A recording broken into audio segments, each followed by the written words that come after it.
Эти удивительные птицы могут ударять клювами по дереву 20 раз в секунду. Больше, чем самый хардкорный гитарист из метал-группы на концерте.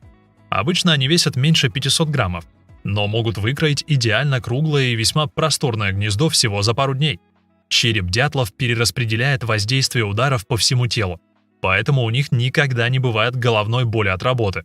Проклевав отверстие, дятлы просовывают внутрь длинный язык и засасывают всех вкусных насекомых оттуда. Это им удается, потому что язык дятлов, как правило, в 2 раза длиннее клюва, так что они еще и мастера французского поцелуя.